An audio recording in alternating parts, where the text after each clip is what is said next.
The graduation cap felt heavier in my hands than it should have, navy blue fabric catching the afternoon sunlight streaming through our kitchen window. I traced my finger along the golden tassel, imagining how proud Marcus would look walking across that stage tomorrow. 18 years of scraped knees, bedtime stories, homework battles, and teenage arguments had led to this moment, and I was going to miss it. The irony wasn't lost on me.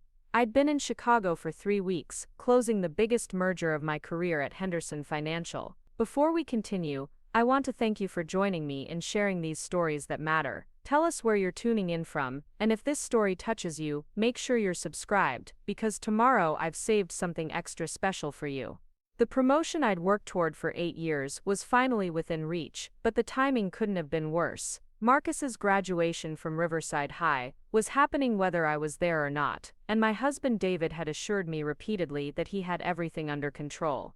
"Don't worry about it, Sarah," he'd said during our last video call 2 nights ago, his voice carrying that familiar tone of patient understanding that had attracted me to him 20 years earlier. "I'll record everything. Besides, you know how these ceremonies drag on. Marcus will probably be relieved he doesn't have to sit through your emotional breakdown in the audience." I'd laughed then, grateful for his attempt at humor, but something in his expression had seemed off. Maybe it was the poor connection, or maybe I was reading too much into pixels on a screen.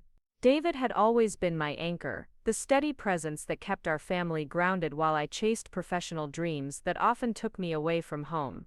The flight from O'Hare to Sacramento had been delayed by 2 hours due to weather, turning what should have been a straightforward journey into an endurance test of airport food and restless waiting. I'd spent the time reviewing the contract details one final time, making sure every clause was perfect before submitting my final report to the partners. This deal would secure my future at the firm, maybe even fast-track me to partner status, but all I could think about was getting home to hug my son before his big day. Marcus had been understanding about my absence, at least outwardly. At 18 he'd developed the kind of emotional maturity that sometimes surprised me, inherited perhaps from his father's steady temperament rather than my more volatile professional drive. When I'd called to explain that the merger was taking longer than expected, he'd simply said, "It's okay, Mom, there'll be pictures." But I knew better. I knew that beneath his casual acceptance was the disappointment of a kid who'd wanted both parents in the audience for one of the biggest moments of his young life. I'd missed too many school plays, soccer games, and parent-teacher conferences over the years, always promising that the next time would be different, that once this project was finished or that deadline was met, I'd be more present. The taxi pulled into our driveway just as the sun was beginning to set, casting long shadows across the lawn that David had been meticulously maintaining since we'd moved to Roseville 15 years ago. Our house looked exactly as I'd left it, a modest 2-story colonial with white shutters and the rose bushes that David insisted on tending despite his complete lack of gardening knowledge. The porch light was off, which struck me as odd since David always turned it on before dark, a habit born from his mother's lectures about home security. I fumbled with my keys at the front door, my hands shaking slightly from exhaustion and caffeine withdrawal.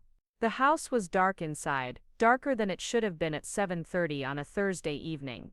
Usually the living room would be glowing with the television's blue light, David catching up on the news while Marcus finished last-minute homework or scrolled through social media in that particular teenage way that made conversation impossible. "David," I called out, my voice echoing strangely in the silence. "Marcus, I'm home." The absence of response felt immediate and wrong. Not the comfortable quiet of a house, where people were simply occupied in other rooms, but the hollow emptiness of a space that had been abandoned. I set my suitcase down by the stairs, the wheels clicking against the hardwood floor with a sound that seemed unnaturally loud. The living room looked normal at first glance.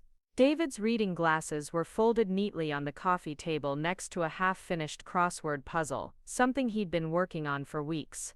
The throw pillows were arranged with the same casual precision that characterized all of David's domestic efforts. But as I looked closer, details began to feel off in ways I couldn't immediately articulate.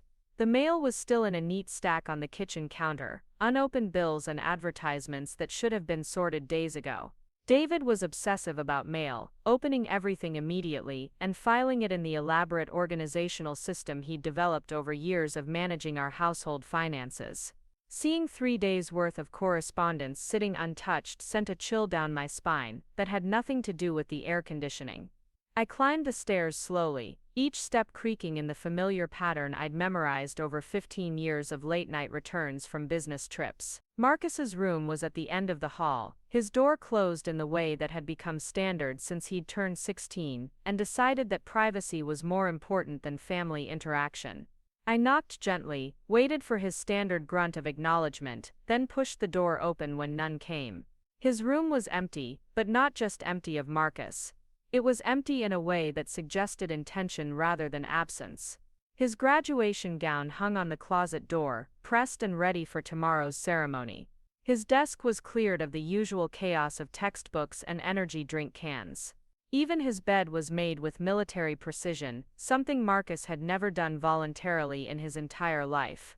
On his pillow was a folded piece of paper with my name written in David's careful handwriting. My hands trembled as I unfolded it, recognizing the letterhead from David's insurance office even before I read the first line. Sarah, the note began, and I already knew this wasn't going to be an explanation about running errands or picking up graduation supplies. By the time you read this, Marcus and I will be on our way to my brother's place in Portland. I know this seems sudden, and I know the timing is terrible with graduation tomorrow, but some things can't wait for convenient moments. I had to read the first paragraph 3 times before the words began to make sense. David and Marcus were gone, not just out for dinner or staying overnight at a friend's house, but gone in a way that suggested planning and permanence. My legs felt weak, and I sat down heavily on Marcus's desk chair, the note crinkling in my grip. I've been doing a lot of thinking while you were in Chicago, the letter continued. About our marriage, about our family, about the choices we've both made over the years. I know you love your work, and I've never wanted to be the husband who holds his wife back from her dreams. But somewhere along the way, I think we both forgot that marriage is supposed to be a partnership, not a series of parallel lives that occasionally intersect. The words blurred as tears began forming in my eyes. This couldn't be happening. Not now, not like this, not after 20 years of what I'd thought was a solid, supportive marriage. David had always been my biggest cheerleader, encouraging me to take risks and pursue opportunities even when they meant time apart. He'd been the one to suggest I apply for the position at Henderson Financial, knowing it would require extensive travel and long hours. Marcus has been asking questions lately, David's note went on. Questions about why his mother is never home for the important moments, why family dinners happen around your schedule instead of his needs, why graduation parties and birthday celebrations get postponed indefinitely while you chase the next big deal. I've run out of explanations that don't sound like excuses. I stood up abruptly, the chair rolling backward and hitting the wall with a sharp bang. This was ridiculous. David was making it sound like I was some kind of absent mother who'd abandoned her family for career ambitions. Yes, I traveled for work, but that was how I'd built the financial security that allowed us to live in this house, in this neighborhood, with the college fund that would send Marcus to any university he chose.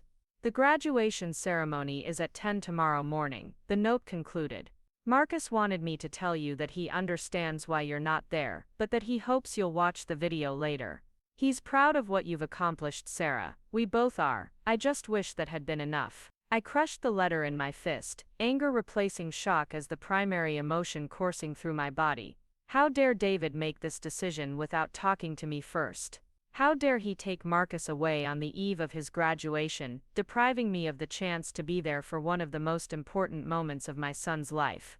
And how dare he frame this as some kind of noble sacrifice for Marcus's emotional well-being, when what he was really doing was punishing me for working hard to provide for our family? My phone buzzed with a text message, and I grabbed it with desperate hope that David had reconsidered, that this was some kind of elaborate test or temporary breakdown that could be resolved with a conversation. Instead, the message was from my assistant in Chicago, confirming that the merger contracts had been signed, and that the partners wanted to schedule a celebration dinner for early next week. I stared at the screen, the professional victory feeling hollow and meaningless in the face of my personal catastrophe.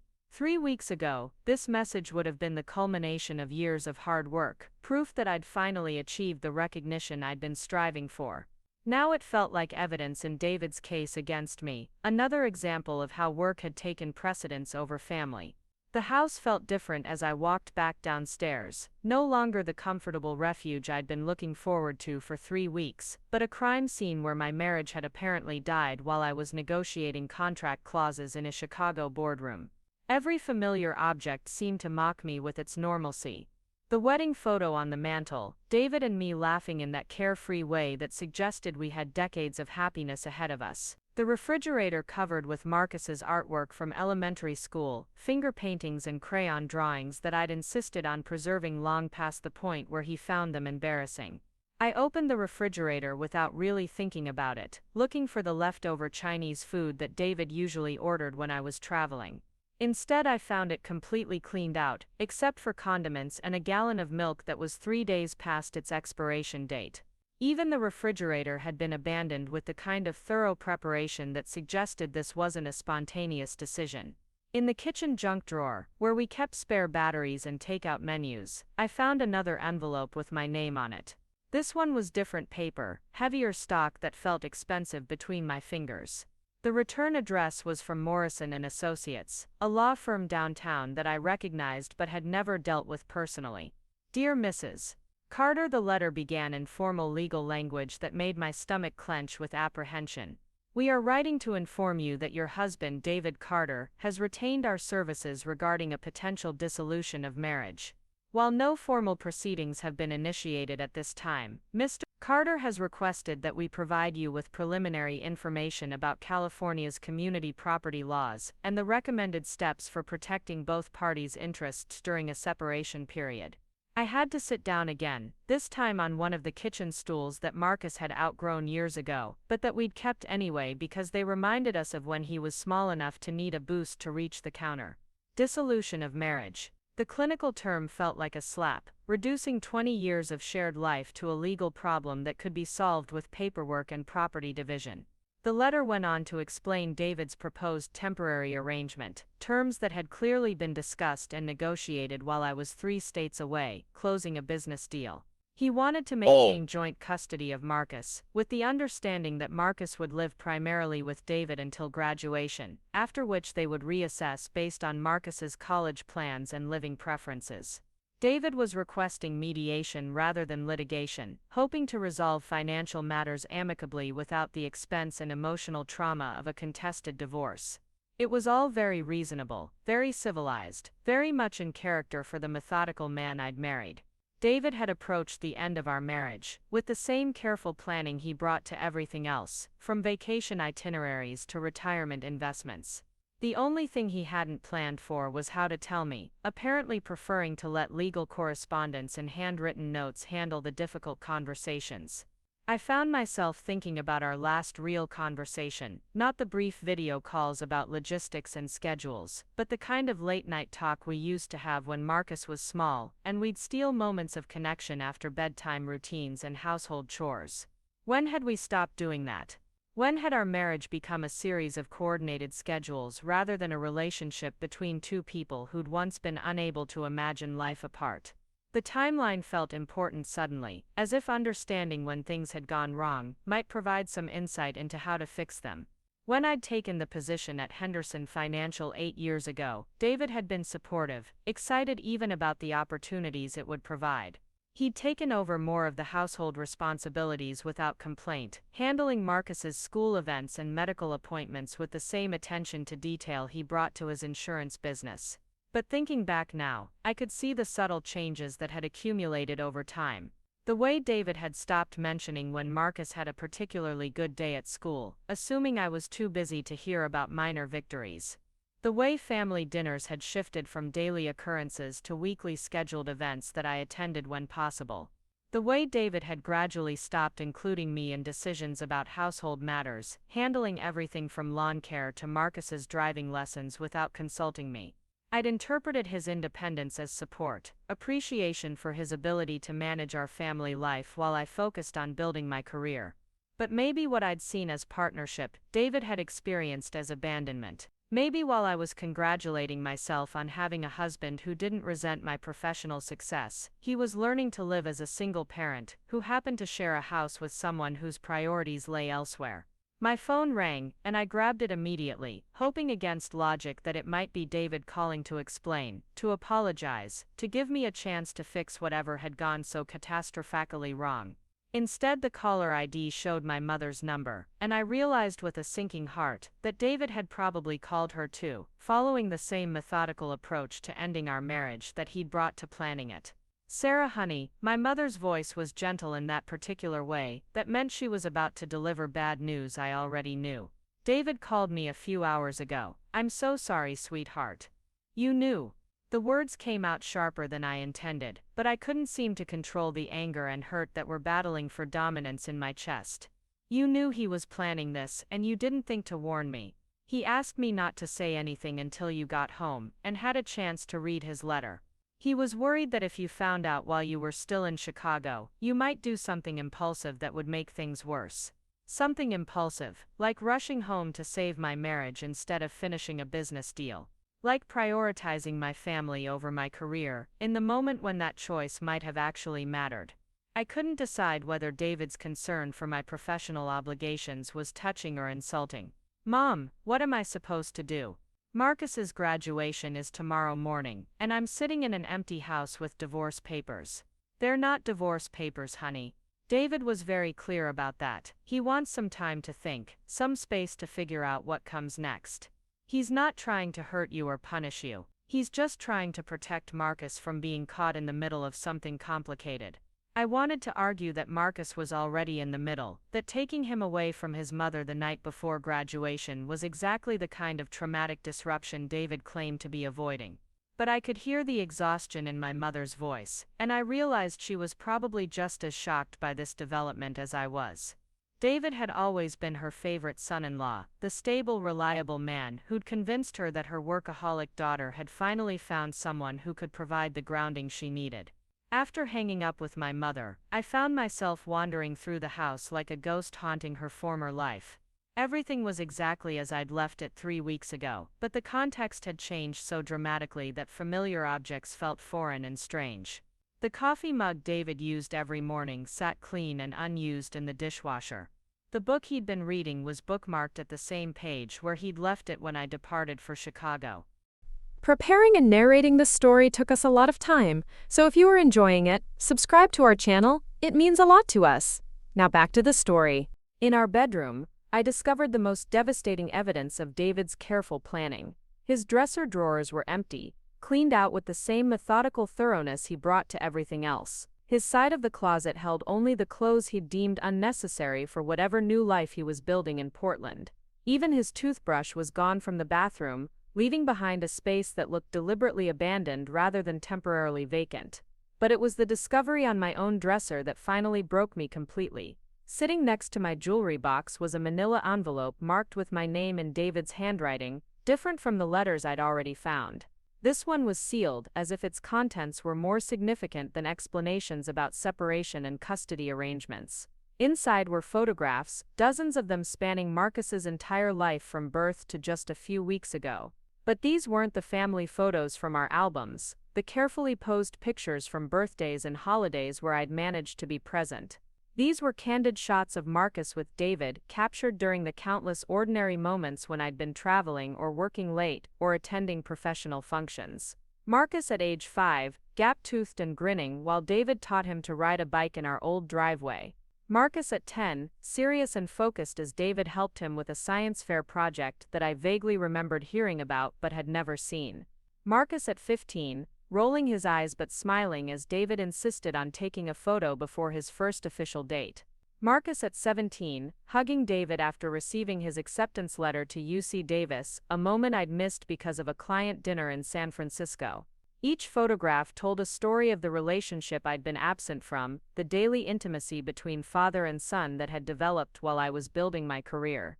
I'd known intellectually that David was handling the bulk of Marcus's day-to-day needs, but seeing the evidence of their bond captured in these informal moments made me realize how completely I'd removed myself from my son's actual life.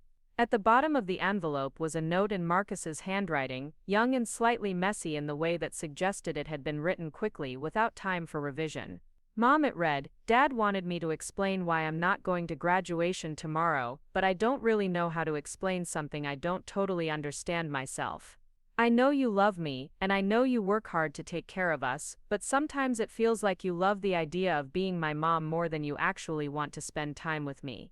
I pressed the note against my chest, as if I could somehow absorb the words back into the paper and undo the hurt they represented. How had I become the kind of mother whose child felt like an afterthought in her life? When had providing for Marcus financially become a substitute for actually knowing him as a person? Dad says we're going to stay with Uncle Tom for a while, so you guys can figure things out without me getting caught in the middle. I guess that makes sense, but I kind of wish you'd figured things out before my senior year ended. I've been telling people for weeks that you were coming to graduation, and now I have to explain why you're not there, and I don't really know what to say. The note was signed with just his initial, M, as if even writing out his full name would have required more emotional investment than he was willing to make. I set it aside and reached for the last item in the envelope, a smaller piece of paper that felt different from the others, official and formal in a way that made my hands shake before I even unfolded it. It was a DNA test result, printed on laboratory letterhead that I recognized from medical reports but had never seen in this context. The header read Paternity Analysis Report with Marcus's name listed as the subject and David's name listed as the alleged father. The numbers on the page seemed to swim before my eyes as I tried to process what I was looking at. Probability of paternity 0%.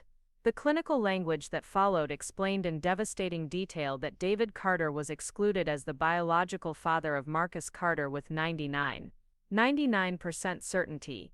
My legs gave out completely, and I found myself sitting on the bedroom floor with the DNA results scattered around me like evidence of a crime I didn't remember committing. This couldn't be right. This was impossible. Marcus looked like David, had David's quiet temperament and careful way of thinking through problems.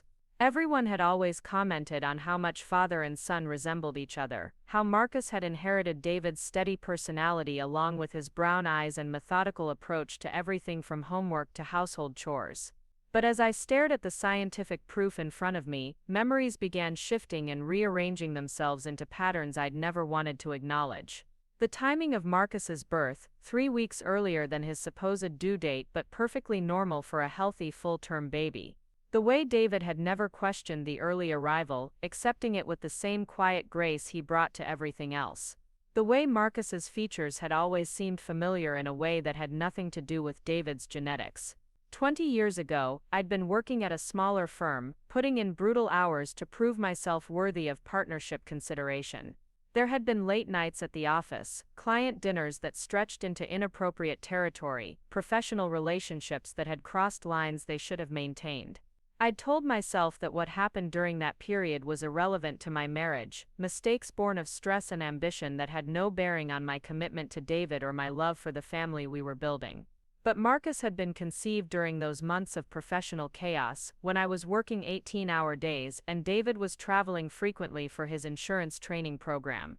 We'd been like ships passing in the night, connecting briefly for exhausted conversations about bills and schedules before falling into bed too tired for anything more intimate than goodnight kisses. I tried to remember exactly when I'd realized I was pregnant, when I'd done the calculations that suggested David was the father. Had I been careless with the math, or had I deliberately ignored possibilities that would have complicated the narrative I wanted to believe?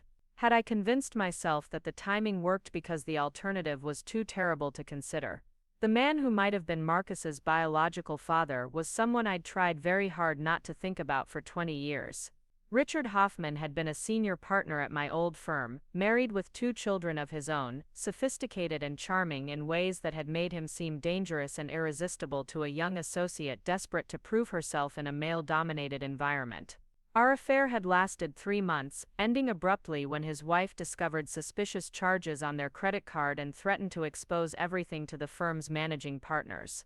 I'd transferred to Henderson Financial partly to escape the awkwardness of continuing to work with Richard, but also because the salary increase had made it possible for David and me to buy our first house and start the family we'd been planning. By the time Marcus was born, Richard felt like a mistake from another lifetime, someone who belonged to the ambitious young woman I'd been rather than the wife and mother I was becoming. But Marcus had Richard's chin, I realized with sickening clarity. The same sharp jawline that had made Richard photogenic in the legal magazines, the same way of tilting his head when he was considering a complex problem. How had I managed not to see it for 18 years? How had David never questioned the resemblance, or had he simply chosen not to mention doubts that would have destroyed our family's foundation? The DNA test was dated 3 weeks ago, right around the time I'd left for Chicago. David must have been planning this revelation for weeks, maybe months, waiting for the right moment to confront me with evidence that would justify his decision to leave. But why now? Why wait until Marcus was 18 and about to graduate, about to start a life that would take him away from both of us regardless of our marital status? I found myself thinking about David's behavior over the past few months, looking for signs that he'd been planning this confrontation.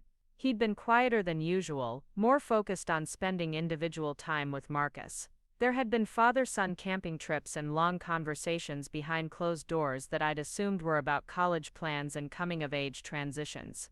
Now I wondered if David had been preparing Marcus for the possibility that everything he thought he knew about his parentage was about to change. The cruelest part was how David had handled the timing.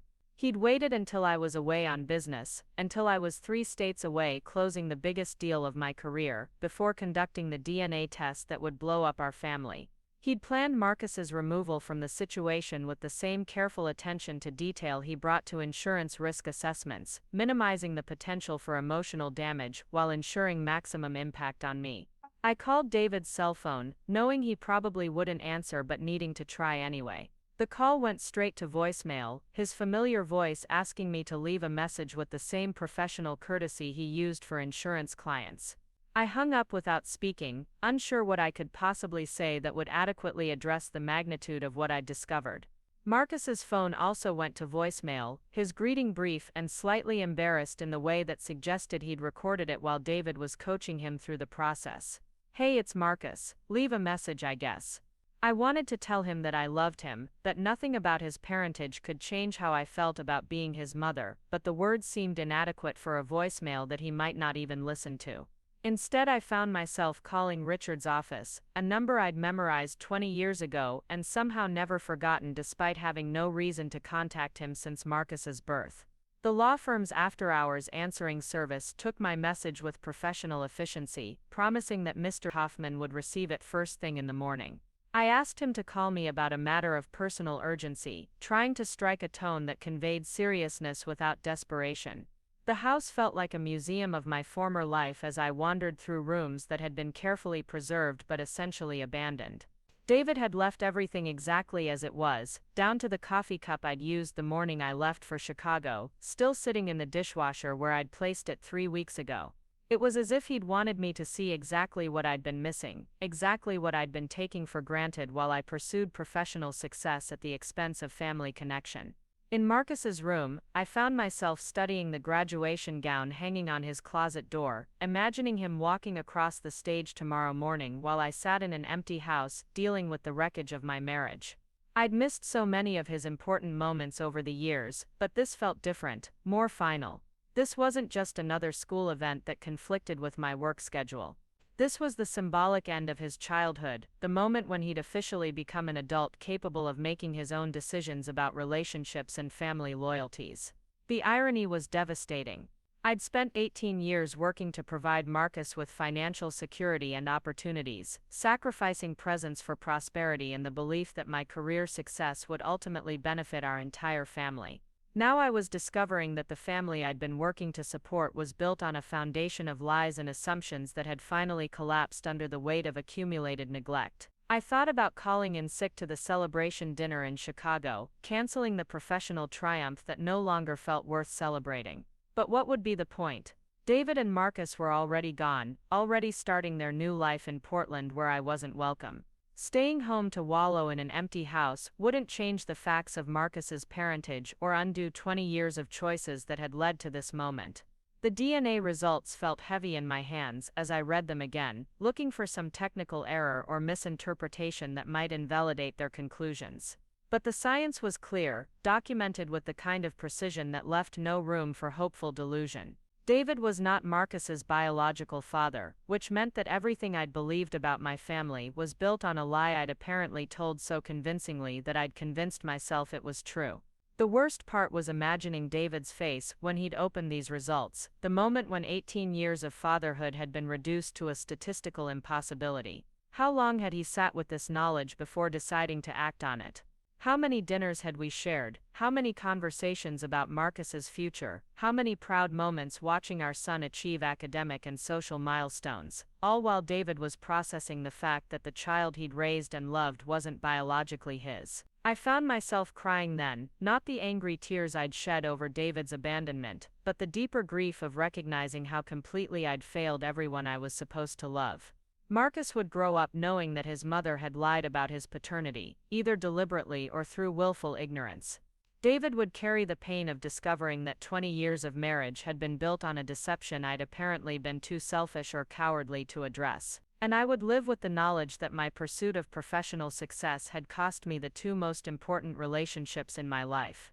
The house settled around me with the familiar creaks and sighs of a structure that had sheltered our family through 2 decades of ordinary dramas and small celebrations. But tonight it felt like a mausoleum, a monument to good intentions and missed opportunities that could never be recovered or repaired. The morning sun streamed through our bedroom windows with the kind of relentless brightness that made my swollen eyes ache. I'd spent the night on the living room couch, unable to face the bed David and I had shared for 15 years, surrounded by legal documents and DNA results that had turned my entire life into a carefully constructed lie. The graduation ceremony would begin in 3 hours, and somewhere across town, Marcus was probably getting ready with the kind of nervous excitement that should have included his mother. I'd called Henderson Financial at 6 in the morning, leaving a voicemail for my direct supervisor explaining that I needed to extend my personal leave due to a family emergency. The promotion I'd worked toward for 8 years suddenly felt meaningless compared to the disaster unfolding in my personal life. Janet Morrison, the senior partner who'd been my mentor and advocate, would understand the need for family time, but I wondered if she'd be as supportive once the full scope of my situation became clear. My phone had been buzzing intermittently since dawn with text messages from friends and colleagues who'd expected updates about Marcus's graduation. Beverly from the country club had sent a cheerful message asking for photos from the ceremony. My sister Linda had called twice from Seattle, wanting to know why David hadn't answered his phone when she'd tried to congratulate Marcus. Each notification felt like a reminder of the public humiliation that would follow once word spread about David's departure and the circumstances surrounding it. Richard Hoffman had returned my call at 7:30, his voice cautious and professional in a way that suggested he'd been expecting this conversation for years. 20 years had aged his voice, adding a gravelly quality that spoke of too many late nights and stressful courtroom battles, but I'd recognized him immediately. The same measured cadence, the same careful way of choosing words that had once made him seem sophisticated and powerful. "Sarah," he'd said simply when I answered on the first ring, "I have to admit, I never expected to hear from you again." "We need to talk," I'd replied, my voice steadier than I'd expected given the circumstances. "It's about Marcus." The silence that followed had lasted long enough for me to wonder if the call had dropped, but then Richard had exhaled slowly, the sound carrying 20 years of suppressed anxiety. I was wondering when this day would come. "Where do you want to meet?" We'd agreed to meet at Riverside Park, a neutral location that held no memories for either of us, but offered the privacy necessary for a conversation that would destroy whatever remained of my marriage and potentially devastate my son. Richard had suggested 11 o'clock, giving us both time to prepare for what promised to be one of the most difficult discussions of our lives. I showered mechanically, the hot water providing temporary relief from the tension that had settled into my shoulders and neck like a physical weight. In the mirror, I looked older than my 45 years, stress and sleeplessness combining to highlight every line and shadow on my face. David had always said I was beautiful when I was tired, that exhaustion gave my features a vulnerability that my professional confidence usually masked. I wondered if he'd been lying about that too, or if his ability to see beauty in my weakness had been one of the genuine aspects of our relationship. Choosing what to wear for a conversation that would potentially redefine my son's entire identity felt impossible. Professional attire seemed inappropriate for a park meeting, but casual clothes felt disrespectful to the magnitude of what we'd be discussing. I settled on dark jeans and a simple white blouse, an outfit that struck me as appropriately solemn without being overly dramatic. The drive to Riverside Park took me past Marcus's high school, where I could see families beginning to gather for the graduation ceremony. Parents carried flowers and cameras. Siblings in their best clothes complained about being dragged to boring school events. Grandparents moved slowly across the parking lot with the careful dignity of people who understood the significance of educational milestones. I'd driven past this scene dozens of times over the years, always as an outsider rushing to some professional obligation, but today the exclusion felt intentional and permanent. Richard was already waiting when I arrived, sitting on a bench overlooking the river with the kind of stillness that suggested he'd been there for a while. 20 years had been kinder to him than I'd expected, his hair silver now instead of the dark brown I remembered, but his posture still carried the confidence that had first attracted me to him. He wore khakis and a blue button-down shirt, weekend attire that made him look more like a suburban father than the powerful attorney who'd once seemed dangerous and irresistible. "Sarah," he said standing as I approached, "you look good, tired, but good." "Don't," I replied more sharply than I'd intended. "Let's not pretend this is a social call." He nodded, accepting the rebuke with the same measured grace I remembered from our professional interactions 2 decades ago. We sat on opposite ends of the bench, maintaining the kind of careful distance that acknowledged both our history and the explosive nature of our current situation. "Tell me about Marcus," Richard said without preamble.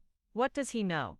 "Nothing yet," I admitted, surprised by how difficult it was to speak the words aloud. "David only showed me the DNA results last night. Marcus thinks this is about our marriage falling apart because I work too much.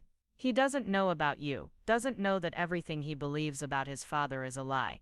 Richard studied the river for a long moment, watching a family of ducks navigate the current with the kind of focused attention that suggested he was buying time to process the information. David raised him, I confirmed. 18 years of bedtime stories, soccer practices, homework help, father-son camping trips. Marcus adores him. David is his father in every way that matters, except biology. But biology does matter, Richard said quietly. Medical history, genetic predispositions, half-siblings he doesn't know about. My daughter Emma is 16 now. My son Jake is 22. Marcus has a family he's never met. The mention of Richard's other children hit me like a physical blow. During our affair, his family had been an abstract concept, people who existed in photographs on his desk, but never felt real enough to inspire guilt or regret. Now they were potential siblings to my son, relationships that might provide him with connections and understanding that I'd never been able to offer. "Does your wife know?" I asked, dreading the answer but needing to understand the full scope of the situation. "Margaret knows I had an affair 20 years ago," Richard replied carefully. "She doesn't know the details, doesn't know your name or that there might have been consequences. We went through marriage counseling,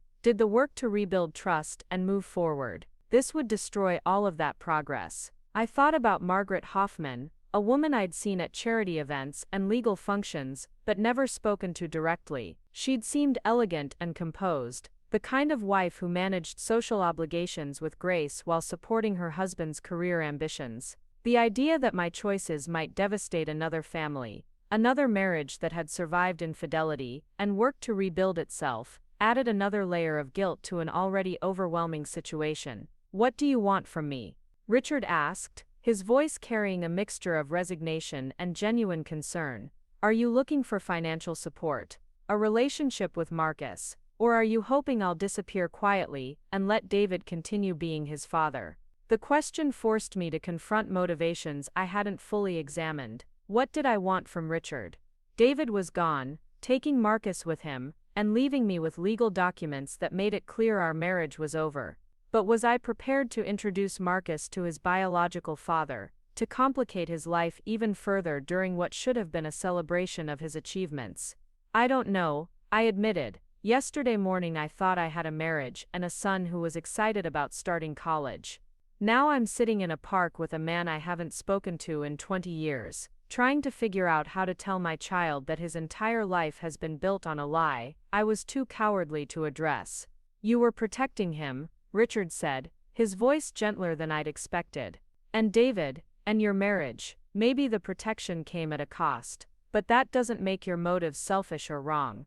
I wanted to believe him, but the evidence of my failures was too overwhelming to dismiss. If I'd been honest 20 years ago, if I'd insisted on a paternity test when Marcus was born, if I'd ended my affair before it could produce consequences that would hurt innocent people, none of us would be sitting in this devastation now.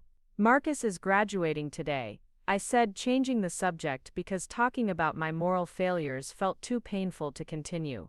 David took him to Portland so they could avoid the ceremony, rather than face questions about why I'm not there. You could still go, Richard suggested. Show up at the school, find them in the crowd, be there for your son regardless of what's happening between you and David. The idea was tempting but ultimately impossible. David had made it clear that my presence wasn't welcome, that he was protecting Marcus from being caught in the middle of our adult drama. Forcing my way into the graduation ceremony would only create a public scene that would embarrass Marcus and validate David's decision to remove him from the situation. David's brother lives in Portland, I continued, trying to focus on practical matters rather than emotional ones. Tom Carter, he's a high school principal with 2 kids of his own. Marcus has always loved visiting them, and Tom's wife Jennifer treats him like another son. It's actually a good temporary solution, gives everyone space to process what comes next without Marcus feeling like he has to choose sides. Richard nodded thoughtfully, apparently understanding the complexity of family dynamics that extended beyond our immediate crisis. What about college? Marcus had plans, I assume. UC Davis, I said, pride creeping into my voice despite everything else. Full scholarship, planning to study environmental science. He wants to work in conservation, maybe for the National Park Service. David always encouraged his interest in nature, took him camping and hiking every chance they got. The mention of Marcus's academic achievements and future plans seemed to affect Richard deeply, his expression shifting from careful neutrality to something that looked like regret and wonder. For the first time since I'd called him, he looked like a father learning about a child he'd never known existed, rather than a lawyer managing a potential crisis. He's a good kid, I continued, sensing Richard's emotional shift and wanting to share more about the son he'd never met. Quiet like David, but with this dry sense of humor that can catch you off guard. He's been working at the local nursery for 2 years, saving money for college and learning about plant genetics. His boss says he has a natural talent for understanding how different species interact with their environment. He sounds like Emma, Richard said softly. My daughter has the same interest in science, the same way of observing things that other people miss. She wants to study marine biology, thinks she can help solve problems with ocean pollution through better understanding of ecosystem relationships. The parallel between our children felt both comforting and devastating, evidence of genetic connections that might have provided Marcus with understanding and support he'd never received from my side of the family. My parents had died in a car accident when Marcus was 12, and my sister Linda lived in Seattle with her own family, maintaining distant but cordial relationships that never developed into deep emotional bonds. Richard, I said, using his name for the first time since we'd sat down, I need to ask you something, and I need you to be completely honest with me. He turned to face me directly, his expression serious in a way that suggested he understood the weight of whatever question was coming. Do you want to be Marcus's father? Not legally, not officially, but do you want a relationship with him? Because if this is going to happen, if I'm going to destroy what's left of his relationship with David by telling him the truth, I need to know that you're prepared to be more than just a DNA donor. The question hung between us like a challenge, demanding honesty that would determine the trajectory of multiple lives. Richard stared at the river for a long time, his hands clasped in his lap with the kind of tension that suggested he was wrestling with competing impulses and loyalties. I've thought about him, Richard finally admitted. For 20 years I've wondered if there was a child out there who might be mine. Every time I saw a boy with dark hair and my chin, every time someone mentioned your name at legal events, I wondered if I was looking at my son or hearing about his mother. It's been a constant background noise in my life, this possibility that I had a child I'd never meet.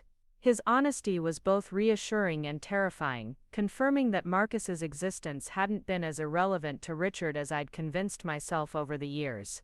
But wanting a relationship and being prepared for the reality of one were very different things, and I needed to understand which category Richard fell into. But wanting to know him and being ready to be his father are different things, I pressed. Marcus doesn't need another adult who'll disappoint him, or make promises they can't keep. He's been hurt enough by people who were supposed to love him unconditionally. You mean you've hurt him? Richard said gently, without accusation but with the kind of clarity that forced me to confront uncomfortable truths. Not David, not me, not the situation. You've hurt him by choosing work over family for 18 years, and now you're trying to figure out how to fix that by giving him a different father. The assessment was brutal but accurate, cutting through my attempts to frame this crisis as something that had happened to me rather than something I'd created through years of choices that prioritized professional success over family relationships. Marcus wasn't suffering because of DNA results, or David's decision to leave. He was suffering because his mother had never learned how to balance ambition with presence, and now everyone was paying the price for my failures. You're right, I said, surprised by how liberating it felt to admit my culpability without making excuses. I've been a terrible mother, and now I'm sitting here hoping that introducing Marcus to his biological father will somehow make up for 20 years of emotional neglect. You haven't been terrible, Richard corrected. You've been absent, which is different. Marcus had David, who sounds like he was an excellent father figure. You provided financial security and professional role modeling. Those things have value, even if they weren't sufficient on their own. His attempt at comfort felt generous but ultimately unsatisfying. I'd spent too many years justifying my choices with similar rationalization, telling myself that providing for Marcus financially was a form of love that compensated for my physical and emotional absence. The DNA results had stripped away those comfortable delusions, forcing me to confront the reality that good intentions and financial success couldn't replace the basic requirement of showing up for your child's life. The graduation ceremony started 20 minutes ago, I said, checking my phone and feeling a fresh wave of grief for the milestone I was missing. Right now Marcus is probably sitting with his class, listening to speeches about the future and thinking about college. Tomorrow he would have started celebrating with friends, going to parties and enjoying the freedom that comes with finishing high school. Instead he's in Portland dealing with his parents' mess. It's not too late, Richard said, for the relationship I mean. Marcus is 18, legally an adult, but he's still young enough to build new connections and explore different aspects of his identity. Finding out about his biological father might be destabilizing in the short term, but it could also provide him with opportunities and relationships he wouldn't have had otherwise. I wanted to believe that was true, but the timing felt catastrophic. Marcus was supposed to be starting the most exciting chapter of his life, beginning college and exploring his independence, without the burden of family drama weighing him down. Instead he'd be processing revelations about his parentage while trying to maintain relationships with the people who'd raised him and potentially building new ones with biological relatives he'd never known existed. What would you tell Emma and Jake? I asked, curious about how Richard would handle the revelation within his own family. How do you explain to your children that they have a half-brother they've never met? Carefully, Richard replied. Emma is old enough to understand complex family situations, and Jake is mature enough to handle the information responsibly. But Margaret would need to be involved in those conversations, and I'm not sure how she'd react to learning that our marriage counseling might not have addressed all the consequences of my affair. The mention of family meetings and difficult conversations made the abstract possibility of Marcus meeting his biological family feel suddenly concrete and overwhelming. There would be logistics to coordinate, relationships to navigate, expectations to manage across multiple households and generations. What had seemed like a simple matter of truth-telling was actually a complex negotiation that would affect dozens of people in ways I couldn't predict or control. I should probably tell you about Marcus's personality, I said, feeling suddenly protective of my son's privacy, but understanding that Richard needed information to make informed decisions. He's not particularly social, prefers small groups to big gatherings. He's been dating the same girl, Ashley Martinez, for 2 years, and they're planning to attend UC Davis together. He plays guitar but not in a band, reads constantly but not fiction, has strong opinions about environmental policy, but doesn't like arguing about politics. Richard smiled for the first time since we'd sat down, the expression transforming his face in a way that reminded me powerfully of the man I'd been attracted to 20 years ago. He sounds like a thoughtful kid. Does he look like me? The question was inevitable, but still difficult to answer honestly. More than he looks like David, I admitted. Same jawline, same way of tilting his head when he's thinking about something complex. David never mentioned the resemblance, but I think other people noticed it over the years. Marcus's pediatrician once asked if there was a family history of certain genetic markers that are more common in people with your ethnic background. Northern European, Richard said, Scandinavian on my father's side, Irish on my mother's. Emma inherited the Scandinavian height, Jake got the Irish stubbornness. What did Marcus get? Height from somewhere, because David's only 5'8", and Marcus is already 6'1".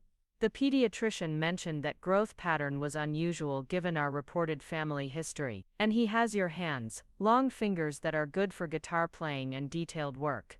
We sat in comfortable silence for a few minutes, both of us processing the strange intimacy of discussing our shared child's physical characteristics and personality traits. For the first time since discovering the DNA results, I felt like I was talking to another parent rather than managing a crisis or protecting myself from judgment. Sarah, Richard said eventually, I need to ask you something, and I need you to be completely honest with me the way you asked me to be honest with you. I nodded, bracing myself for a question I probably wouldn't want to answer. Do you want me to meet Marcus because you think it's best for him, or because you're hoping that having a biological father who's financially successful and professionally established will make you look like a better mother?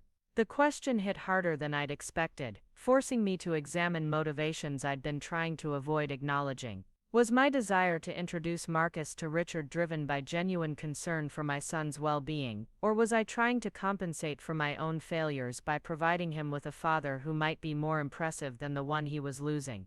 Both, I said finally, the honesty feeling both shameful and liberating. I think Marcus deserves to know the truth about his parentage, and I think you might be able to provide him with relationships and opportunities that I've failed to offer.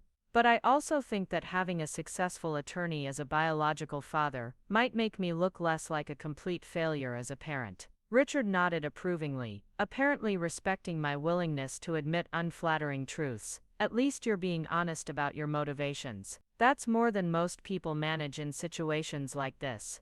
Have you been in situations like this before? I asked, suddenly wondering if our affair had been Richard's only extramarital relationship or if there might be other children whose parentage had come into question over the years. God, no, Richard said emphatically.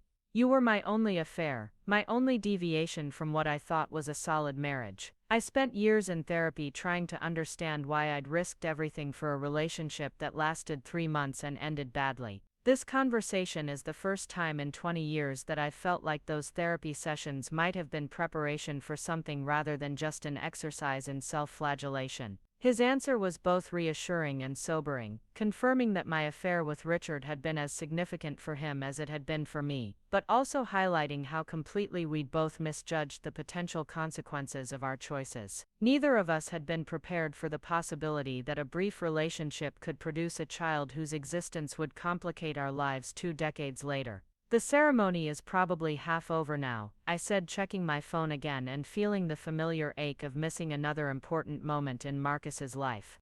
David will be taking pictures, making sure Marcus feels celebrated and supported despite everything that's happening. He's good at that, at making Marcus feel like he's the most important person in the world.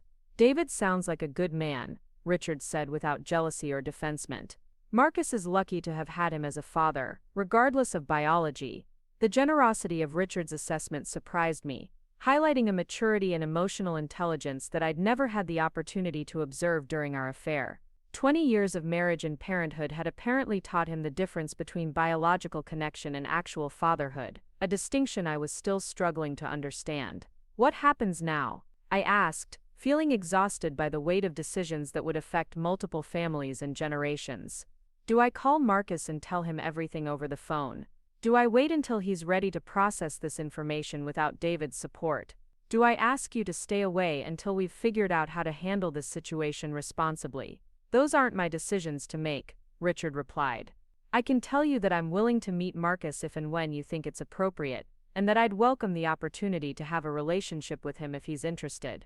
But the timing and the approach have to be your choice, because you're the one who understands his personality and his current emotional state. The responsibility felt overwhelming, the weight of making decisions that could provide Marcus with meaningful relationships or traumatize him further depending on how poorly I handled the situation. For 18 years, I'd been making choices about Marcus's life based on my professional obligations and personal convenience. Now I was facing the most important decision I'd ever make regarding his well-being, and I had no idea how to ensure I didn't make everything worse. My phone buzzed with a text message from Linda, my sister in Seattle, asking for graduation photos and updates about Marcus's celebration plans. The message felt like a reminder of the normal family life I'd been excluded from, the ordinary joy and pride that should have characterized this milestone, instead of the complicated grief and guilt that had become my reality. I should probably go, I said, standing and feeling my legs protest after sitting on the hard bench for over an hour. I need to figure out how to contact Marcus, how to start a conversation that might change his entire understanding of his identity. Richard stood as well, his movements careful and deliberate in a way that suggested he was also feeling the physical and emotional strain of our conversation. Sarah, he said as I turned to leave, whatever you decide, whatever happens with Marcus, I want you to know that I don't regret what happened between us. It was complicated and poorly handled, but it gave both of us a son we can be proud of. His words followed me as I walked back to my car, a benediction that felt both comforting and inadequate. Pride in Marcus's achievements and character was something Richard had earned through genetics rather than effort, while David had earned it through 18 years of consistent presence and unconditional love. I'd earned it through financial support and occasional attendance at major milestones, a contribution that seemed increasingly insufficient as I understood the magnitude of what I'd missed.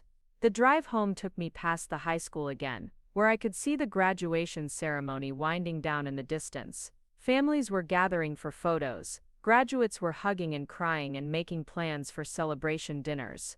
Marcus was somewhere in Portland, probably feeling conflicted about missing this moment with his classmates, probably wondering why his mother's work had once again taken precedence over his needs. But for the first time in months, work felt completely irrelevant compared to the urgent need to repair my relationship with my son and figure out how to navigate the complex family dynamics that the DNA results had revealed. The promotion at Henderson Financial could wait, the partnership track could be postponed, the professional success I'd prioritized for 20 years could take a back seat to the more important work of being the mother Marcus deserved. I pulled into our driveway just as my phone rang, David's number appearing on the screen for the first time since I'd discovered his note. My hands shook as I answered, unsure whether he was calling to apologize, to explain, or to deliver more devastating news about our marriage and our son's future. Sarah, David's voice carried none of the warmth I'd grown accustomed to over 20 years of marriage. Instead, it held the careful neutrality of someone conducting a business transaction, professional and distant in a way that made my chest tighten with fresh grief. David, please, I said, still sitting in my car in our driveway, staring at the house that no longer felt like home. We need to talk about this. About Marcus, about the DNA results, about what this means for our family. Our family. His laugh held no humor, just the bitter edge of someone who'd been betrayed by the person they'd trusted most. Sarah, we haven't been a family for years. We've been 3 people sharing a house and coordinating schedules. The DNA results just confirmed what I've suspected for a long time. The accusation hit me like a physical blow, not because it was unfair but because it was so completely accurate. When had David started suspecting that Marcus wasn't his biological son?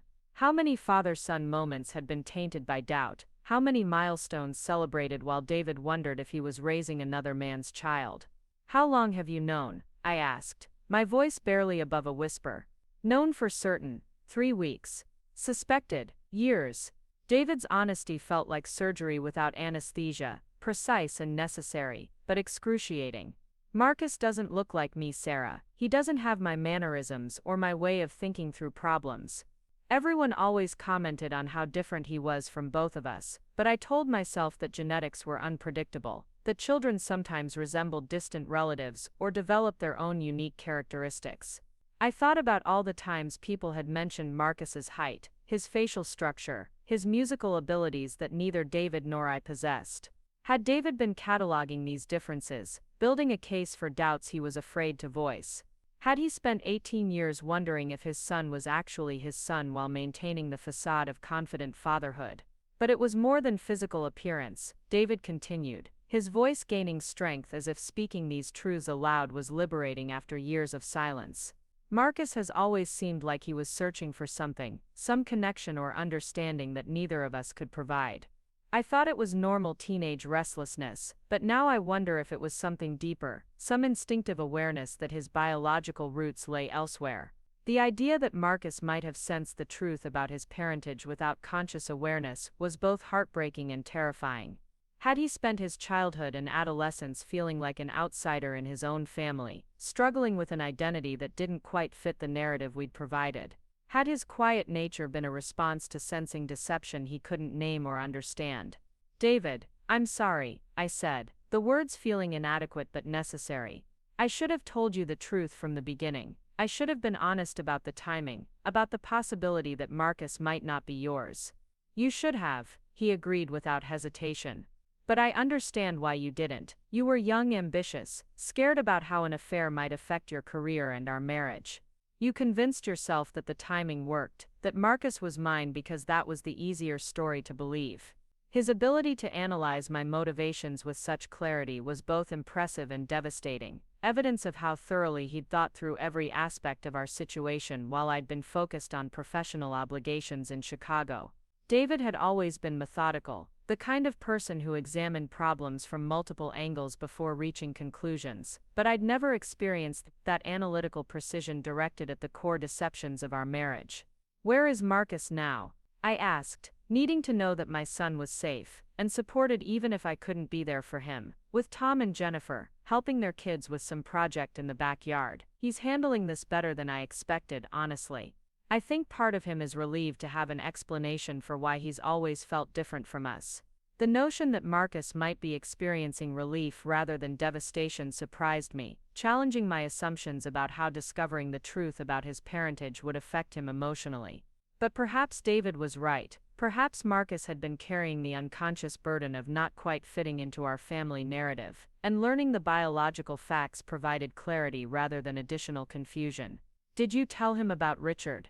I asked, dreading the answer but needing to understand exactly how much Marcus knew about his situation. I told him that you'd had a relationship with someone else around the time he was conceived, and that the DNA test confirmed he wasn't my biological son. I didn't provide details about who or when, because I thought those were conversations you should have with him directly. David's restraint impressed me, his ability to focus on Marcus's immediate emotional needs rather than using the situation to punish me for years of deception. He could have provided Marcus with details that would have destroyed any remaining respect my son might have for me, but instead he'd preserved my opportunity to explain the circumstances myself. Thank you, I said, meaning it more deeply than David could possibly understand. Thank you for protecting him, and for protecting my chance to tell him the whole story myself.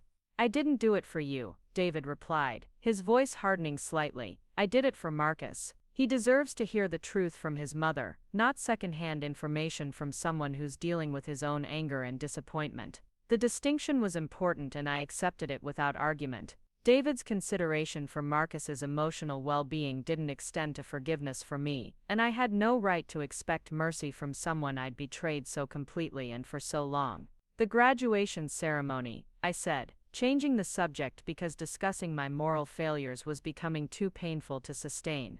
How did it go? Was Marcus okay? He was disappointed that you weren't there, David said simply. Not surprised, but disappointed. He understood that the merger in Chicago was important for your career, but I think he'd hoped that his graduation might be important enough to change your priorities. The assessment felt like another surgical incision, precise and necessary but agonizing in its accuracy. Marcus had grown up watching me choose work over family obligations, learning to expect disappointment while hoping each time might be different. His graduation had represented one final opportunity for me to prioritize his needs over my professional ambitions, and I'd failed him again in exactly the way he'd learned to anticipate. I tried to get an earlier flight, I said, then stopped myself because the excuse sounded pathetic even to me. The truth was that I could have insisted on leaving Chicago sooner, could have delegated final contract details to colleagues, could have made Marcus's graduation the non-negotiable priority it should have been.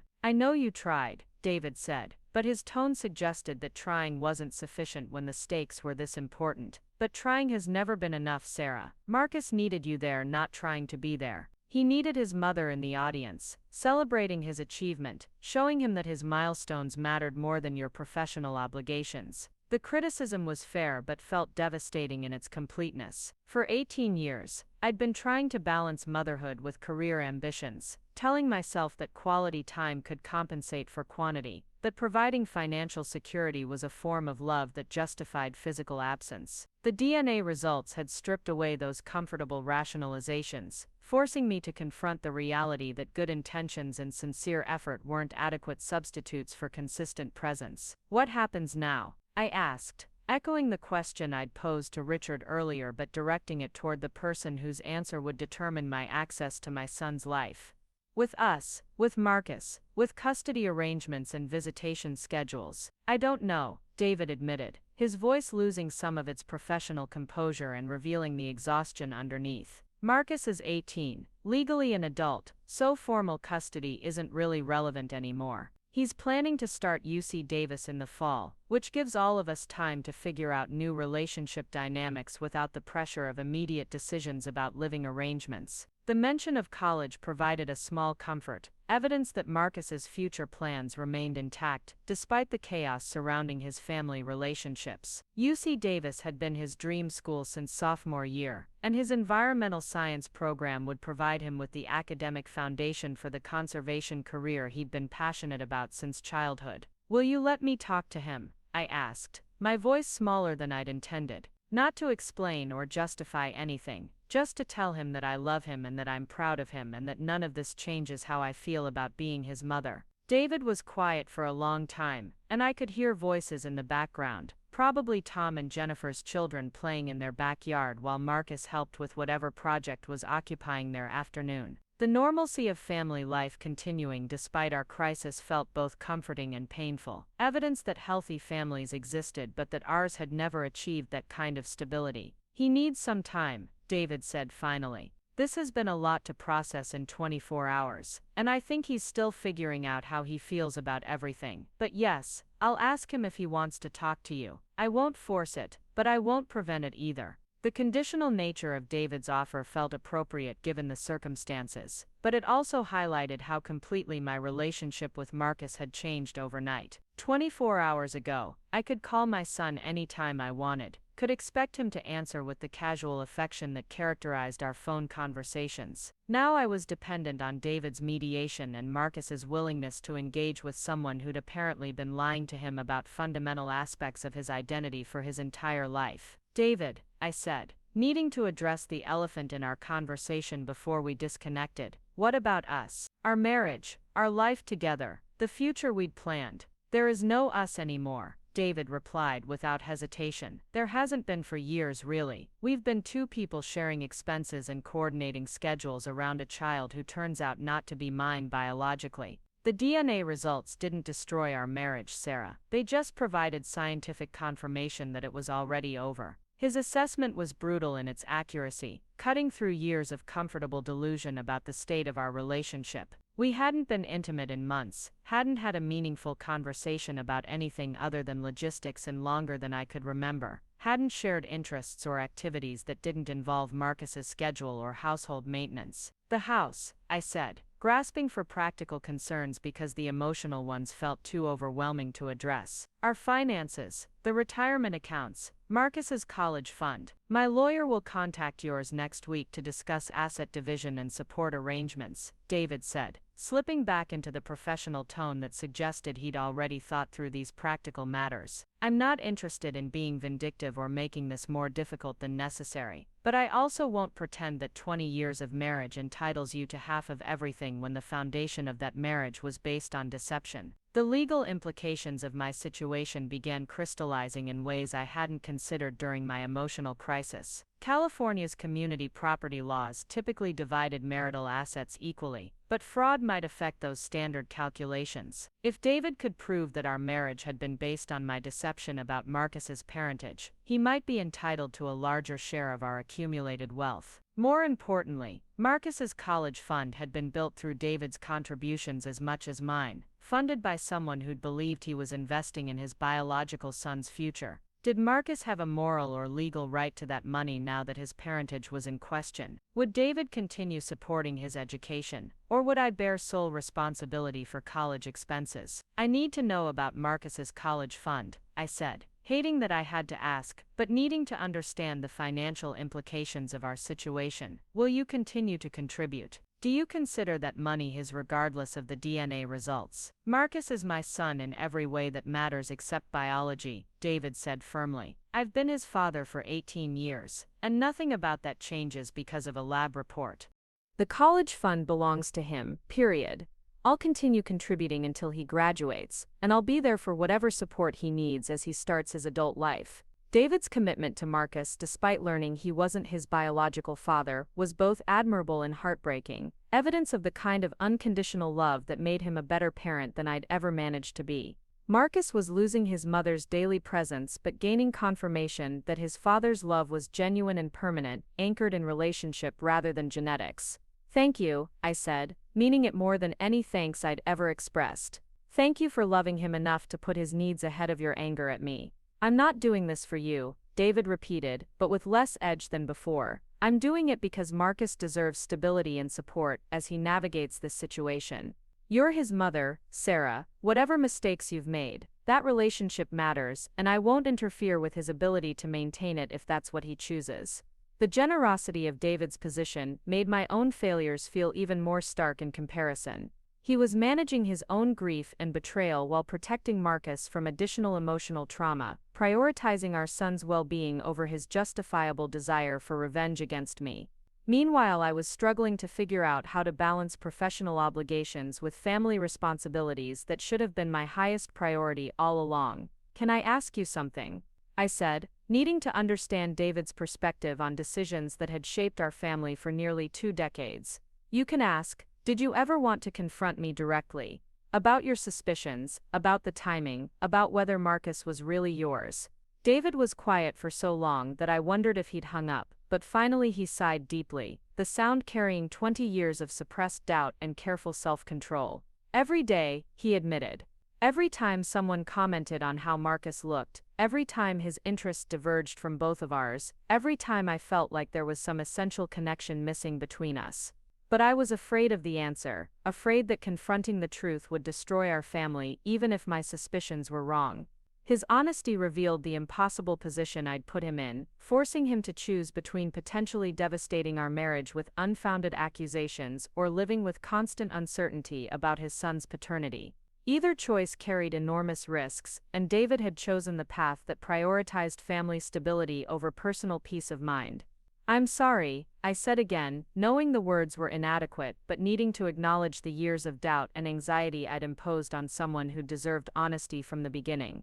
I know you are, David replied. But sorry doesn't undo 20 years of deception, and it doesn't change the fact that our marriage was built on a foundation of lies that I was too afraid to examine. The finality in his voice made it clear that this conversation was ending, that whatever reconciliation I might have hoped for was impossible given the magnitude of trust I'd broken.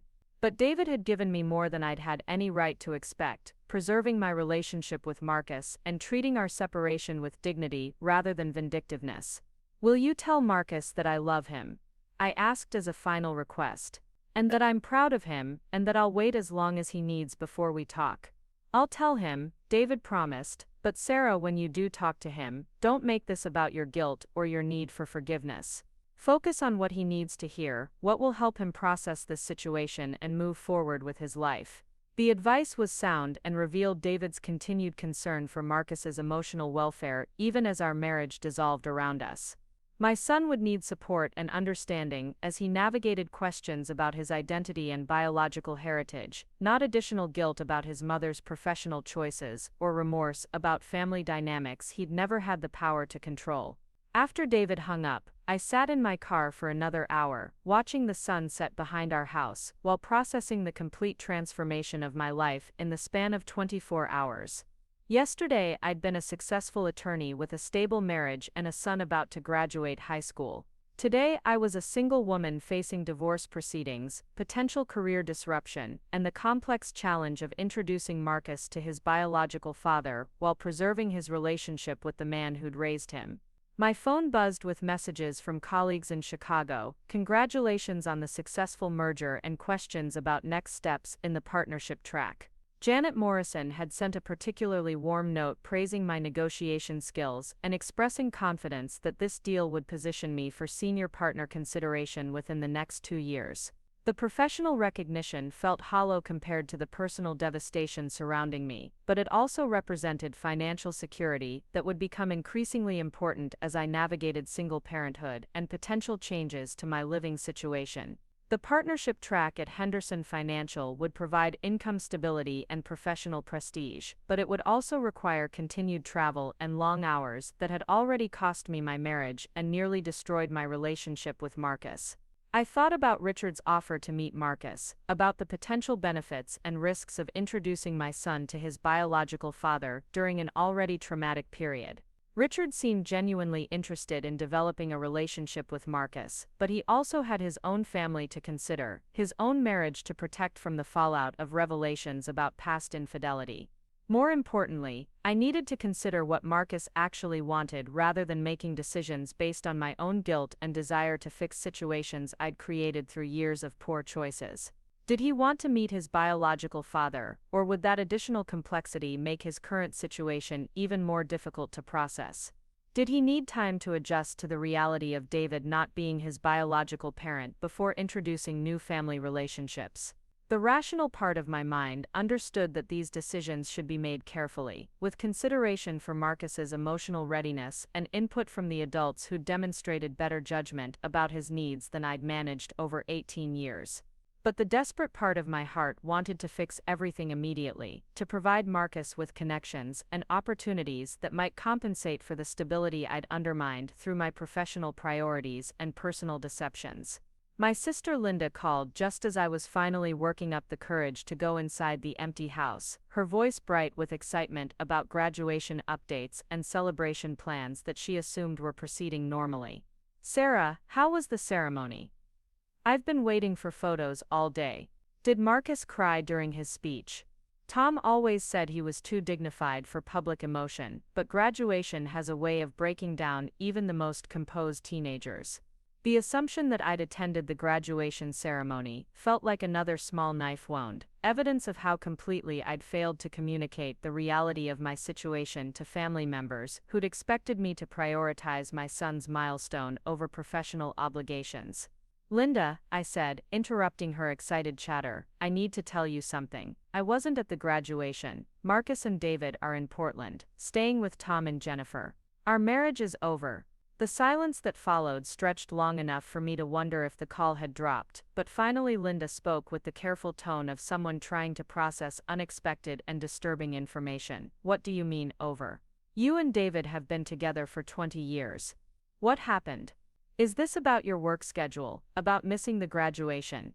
"It's complicated," I said, not ready to explain the DNA results and paternity questions to someone who would undoubtedly have opinions about my choices and their consequences. "David wants a separation, and he's taken Marcus to Portland while we figure out what comes next." "Sarah, this is insane. You can't just let your marriage fall apart because of work stress and scheduling conflicts. David loves you, Marcus needs both his parents, and whatever problems you're having can be solved with counseling and compromise." Linda's certainty about the solution to my marital crisis would have been comforting if the situation were actually as simple as work-life balance issues, but the DNA results had revealed problems that couldn't be resolved through better time management or couples therapy. How could I explain to my sister that my marriage had been built on a lie that I'd been too cowardly or self-deceptive to address for 20 years? "It's not about work," I said finally. There are other issues, things that can't be fixed with counseling or compromise. David needs space to figure out what he wants, and Marcus needs time to process some difficult information about our family. What kind of difficult information? Linda pressed, her voice carrying the mixture of concern and curiosity that characterized her approach to family drama. Sarah, you're scaring me. What's going on that's so terrible it's destroying your marriage overnight? I found myself crying then, not the angry tears I'd shed over David's departure or the guilty tears that had accompanied my conversation with Richard, but the deep, exhausted sobs of someone whose carefully constructed life had collapsed completely and irrevocably. I can't explain it over the phone, I managed between tears. It's too complicated, too personal, too devastating to summarize in a conversation. But Linda, I've made mistakes, terrible mistakes that are finally catching up with me, and now I'm losing everything that matters. Linda's voice softened immediately, shifting from curiosity to protection in the way that had characterized our relationship since childhood. Do you need me to come down there? I can be on a plane tonight if you need support dealing with whatever this is. The offer was tempting, the prospect of having family support during the most difficult period of my adult life, but I also knew that Linda's presence would require explanations I wasn't ready to provide and judgments I wasn't prepared to face.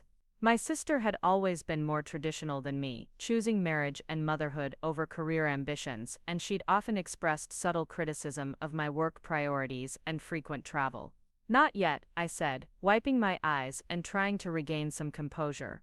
I need to figure out some things first, need to have some difficult conversations and make some important decisions. But I might need you later, when I'm ready to start rebuilding whatever comes next. Sarah, whatever you've done, whatever mistakes you think you've made, they can be forgiven and overcome. David is a good man who loves you, Marcus adores you, despite your crazy schedule, and families survive much worse problems than work stress and missed graduations. Linda's faith in the resilience of family relationships was touching but naive given the actual scope of my situation. Some mistakes were too fundamental to forgive, some deceptions too complete to overcome, some breaches of trust too devastating to repair through good intentions and sincere apologies. I hope you're right, I said, not believing it but appreciating her optimism. I'll call you in a few days when I have a better sense of what's happening and what comes next. After hanging up with Linda, I finally forced myself to go inside the house that no longer felt like home. Every room held memories of the family life I'd taken for granted, evidence of the ordinary happiness I'd sacrificed for professional achievements that now seemed meaningless compared to what I'd lost. In Marcus's room, I found myself sitting on his bed and reading through his college acceptance letters, documents that represented the future he'd built despite my frequent absences and competing priorities. UC Davis, UC Berkeley, Cal Poly, even MIT had offered him admission with varying levels of financial support, recognition of academic achievements that David had supported through homework help and encouragement I'd rarely provided. His acceptance essay for UC Davis was still on his desk, 3 pages explaining his passion for environmental conservation and his career goals in sustainability research. Reading his thoughtful analysis of climate change impacts and potential solutions, I realized how little I actually knew about my son's intellectual interests and professional aspirations. I'd been proud of his academic success in abstract terms, but I'd never taken the time to understand the depth of his knowledge or the sophistication of his thinking about complex environmental issues. The essay mentioned David repeatedly, crediting his father with fostering his love of nature through camping trips and hiking expeditions that had taught him to observe ecosystem relationships and understand conservation principles. David appeared in Marcus's narrative as a formative influence and inspirational role model, while I was absent from the story of how my son had developed his passions and chosen his career path. But David wasn't his biological father, a fact that Marcus was now processing while staying in Portland with relatives who'd provided temporary refuge from the chaos of our family dissolution. Did learning about his true parentage change how Marcus felt about David's influence on his life, or did it simply add complexity to relationships that remained meaningful regardless of genetic connections? I thought about calling Richard again, updating him on my conversation with David and discussing potential next steps for introducing him to Marcus. But the day had already included too many emotional revelations and difficult conversations, and I needed time to process everything that had happened before making additional decisions that would affect multiple families and relationships. Instead, I called my office in Chicago, checking with my assistant about Monday's schedule and confirming that I'd need to extend my personal leave for at least another week. The partnership track could wait while I figured out how to be the mother Marcus deserved and navigated the complex legal and emotional challenges of my divorce from David. For the first time in 20 years, family was going to take precedence over professional obligations, not because I'd finally learned to balance competing priorities, but because I no longer had a choice. My marriage was over, my relationship with Marcus was in jeopardy, and my comfortable assumptions about my life had been destroyed by DNA results that revealed decades of self-deception and willful blindness. The house settled around me with familiar creaks and sighs, but tonight they sounded like mourning, rather than comfort, the lament of a structure that had sheltered a family that no longer existed. 3 months had passed since graduation day, 3 months since I'd discovered the empty house and the DNA results that shattered everything I thought I knew about my family. Marcus was thriving at UC Davis, sending occasional texts about his environmental science classes and dormitory life, but our phone conversations remained stilted and brief, weighted with unspoken questions about identity and belonging that neither of us knew how to address. David had filed for divorce in July, citing irreconcilable differences rather than the more damaging grounds of fraud or deception that his lawyer had initially suggested. The proceedings were moving forward with the kind of methodical efficiency that characterized everything David did, asset division and custody arrangements handled through attorneys rather than the emotional confrontations I'd been dreading. The partnership offer from Henderson Financial had come through in August, complete with a corner office and a salary that would have seemed like a dream just months earlier. But accepting the position would require relocating to Chicago permanently, a move that would put even more distance between me and the fractured relationships I was trying to repair. I'd asked for 2 weeks to consider the offer, time I'd spent driving aimlessly through Sacramento and questioning every professional ambition that had brought me to this crossroads. Richard and I had met 4 more times over the summer, careful conversations in neutral locations where we discussed Marcus's personality, his academic interests, and the potential benefits and risks of biological father meeting son. Richard's marriage had survived the revelation about Marcus, but barely, and Margaret had insisted on family counseling before agreeing to support any relationship between Richard and his newly discovered child. Emma wants to meet him, Richard had told me during our last meeting in late August. She's been asking questions about having a brother, about what it would mean for family dynamics if Marcus became part of our lives. Jake is more cautious, but he's not opposed to the idea if Marcus is interested. The notion that Marcus might gain siblings along with a biological father had been both exciting and terrifying, opening possibilities for family connections that could enrich his life or complicate it beyond his ability to manage. At 18, he was supposed to be focusing on college academics and social relationships, not processing revelations about parentage that required sophisticated emotional maturity to navigate successfully. But the decision wasn't mine to make alone anymore. Marcus had turned 18 in June, celebrated with David and Tom's family in Portland while I'd sent a card and a check from Sacramento, maintaining the pattern of distant support that had characterized too many of his milestones. He was legally an adult, capable of making his own choices about relationships and family connections, and I could no longer protect him from difficult truths by simply avoiding them. The conversation I'd been avoiding for months finally happened on a Tuesday evening in September, when Marcus called unexpectedly while I was reviewing divorce papers in my empty kitchen. His voice sounded older somehow, shaped by 3 months of independence and whatever processing he'd been doing about our family situation. "Mom," he said without preamble, "I want to meet him. My biological father, Dad told me you've been in contact with him, and I think it's time." The directness of his request caught me off guard, even though I'd been anticipating this moment since Richard had first expressed interest in meeting Marcus. "Are you sure?" I asked. "This doesn't have to happen quickly. You can take more time to think about it, to decide what kind of relationship you might want with him." "I've been thinking about it for months," Marcus replied, his voice carrying a certainty that reminded me powerfully of David's methodical decision-making process. I need to know where I come from, what traits and tendencies I inherited, what medical history I should be aware of. And honestly, I'm curious about whether I have half siblings, whether there's a whole side of my family I've never known about. His practical approach to the situation impressed me while also highlighting how much he'd matured during his first semester of college.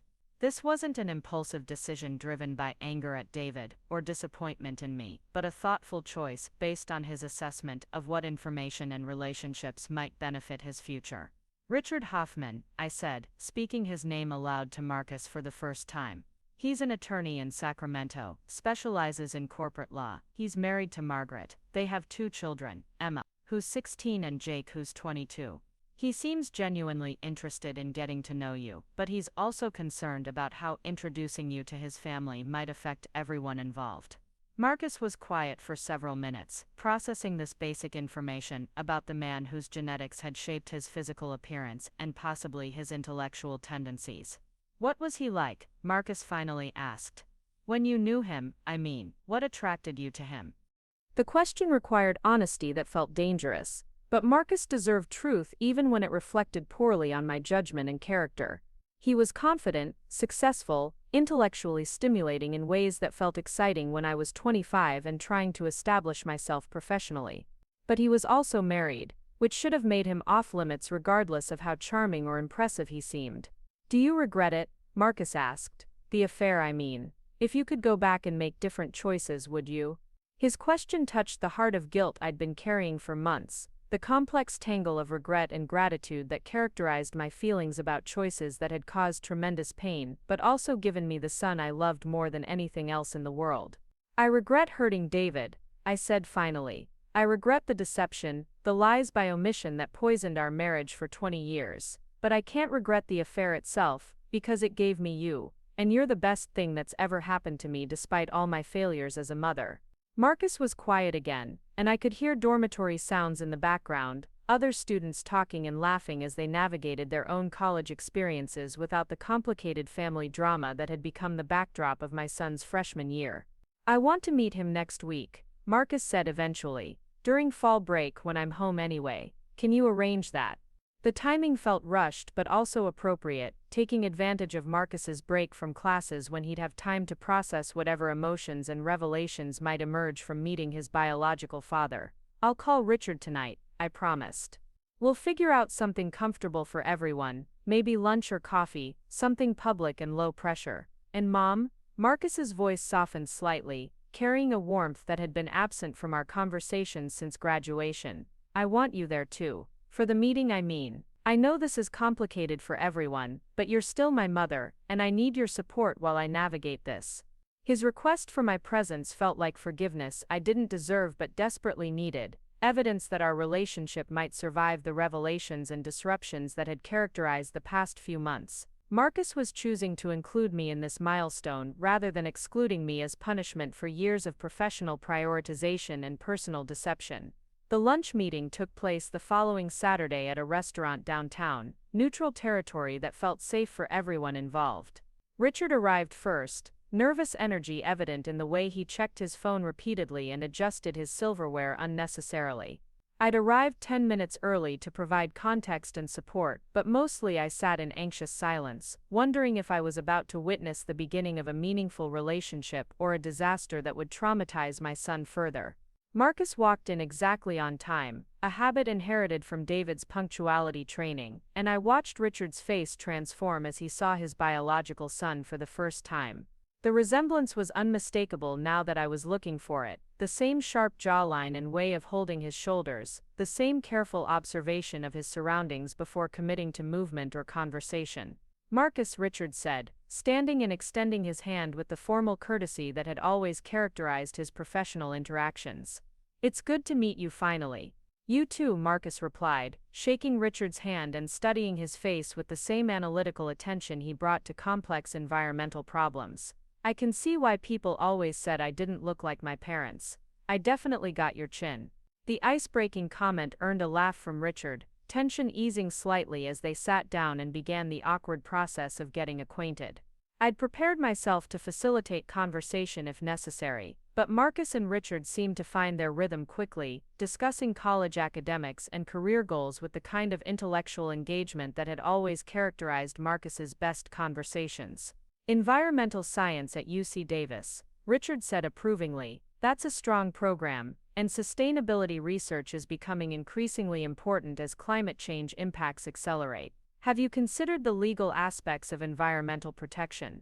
There's growing demand for attorneys who understand both the science and the policy implications. Marcus's eyes lit up with interest, and I realized I was witnessing the kind of professional mentorship conversation that I'd never been able to provide. Richard's expertise in corporate law could offer Marcus insights into how environmental science intersected with business regulations and government policy, expanding his understanding of career possibilities that combined his scientific interests with practical applications. I've been thinking about graduate school, Marcus said, maybe an MBA after I finish my environmental science degree, something that would help me understand how to implement conservation policies in business settings. That's exactly the kind of interdisciplinary thinking that's needed, Richard replied enthusiastically. I know several firms that specifically recruit people with that combination of scientific knowledge and business acumen. Environmental consulting is a growing field, especially for people who can bridge the gap between research and practical implementation.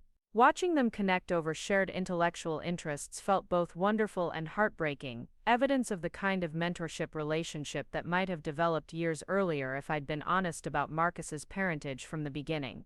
Richard could offer Marcus professional guidance and networking opportunities that I'd never been able to provide, but those benefits came at the cost of the family stability that David had worked to maintain for 18 years.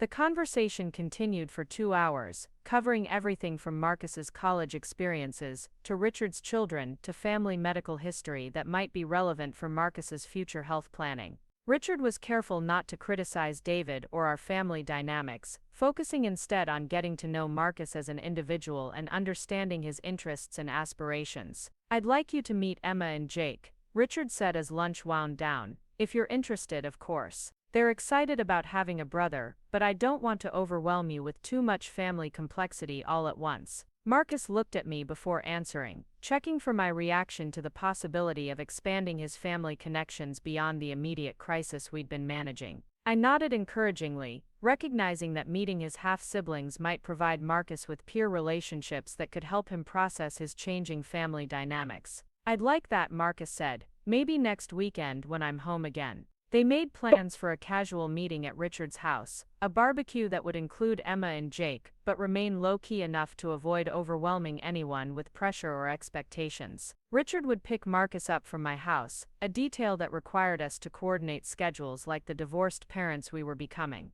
After Richard left, Marcus and I sat in the restaurant parking lot talking about the meeting and his impressions of his biological father. He seemed positive but thoughtful, processing the experience with the same careful analysis he brought to academic challenges. He's different from Dad, Marcus said, using present tense for David in a way that suggested their relationship remained intact despite the DNA revelations. More intense, more focused on achievement and professional success. But he's genuinely interested in my ideas, in what I think about environmental issues and career planning.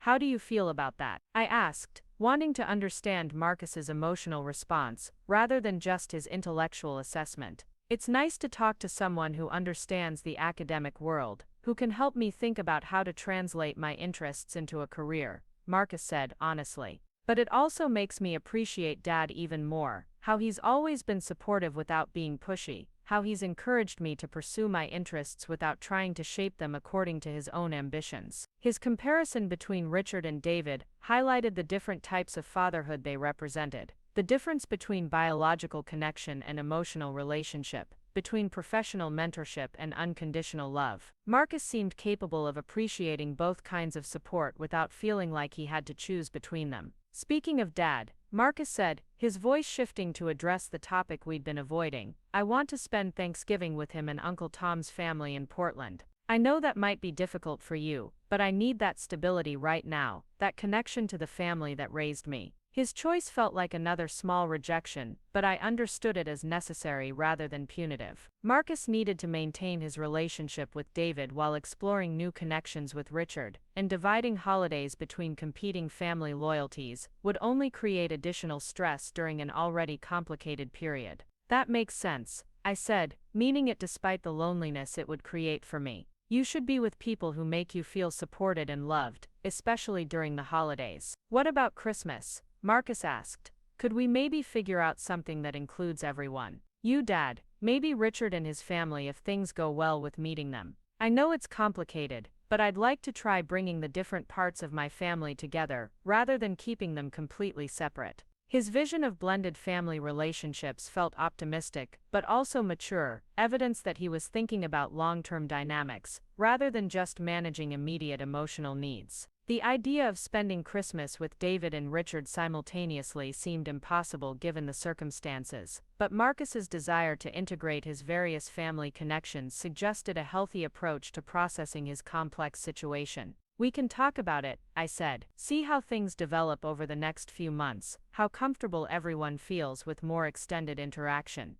The partnership offer from Henderson Financial required an answer by the end of September, and I'd spent the weeks since Marcus's lunch with Richard reconsidering my professional priorities in light of everything that had happened. The position would provide financial security and career advancement, but it would also require relocating to Chicago permanently, putting even more physical distance between me and the relationships I was trying to repair. On the last day of September, I called Janet Morrison to decline the partnership offer, explaining that family circumstances required me to remain in California for the foreseeable future. She was disappointed but understanding, offering to keep me in mind for future opportunities that might allow for remote work or flexible location arrangements. Instead of moving to Chicago, I accepted a position with a smaller Sacramento firm that specialized in family law, a practice area that felt more relevant to my current life circumstances than corporate mergers and acquisitions. The salary was lower than what Henderson Financial had offered, but the work schedule was more manageable and the commute would allow me to be more available for Marcus during his college years. The decision felt like surrender to some people, probably including David and Richard, evidence that I was finally prioritizing family over professional ambition, but only after losing most of what I'd been trying to protect. But for me it felt like the first genuine choice I'd made in years, a decision based on what mattered most rather than what would look best on my resume or impress colleagues, who didn't actually care about my personal happiness. Marcus's relationship with Richard developed slowly over the fall semester, regular phone calls and occasional visits that built familiarity without overwhelming either of them with pressure or expectations. Richard proved to be a thoughtful mentor, sharing professional insights and networking opportunities, while respecting Marcus's existing relationships and commitments. The meeting with Emma and Jake had gone well, Marcus reported during one of our weekly check-ins.